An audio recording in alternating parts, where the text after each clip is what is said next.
Flatlands, a quiet neighborhood in southeast Brooklyn that most people drive past without thinking twice.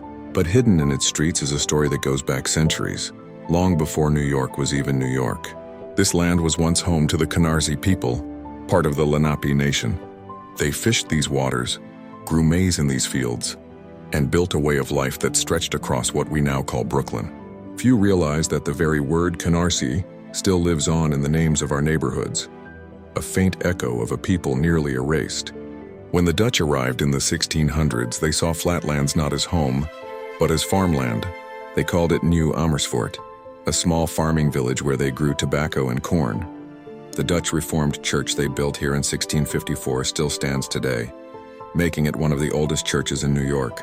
Imagine that, while skyscrapers rise in Manhattan, this simple little church in Flatlands has silently witnessed over 350 years of change.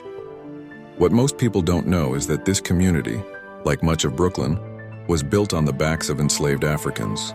By the late 1600s, nearly half the residents of Flatlands were enslaved people, forced to farm the land that made others wealthy.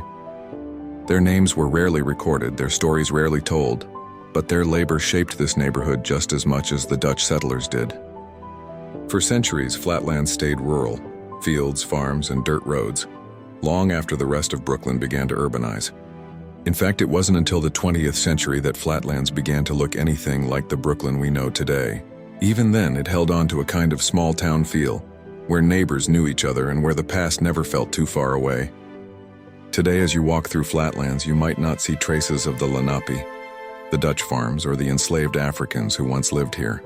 But if you pause for a moment, if you really look, you'll feel it.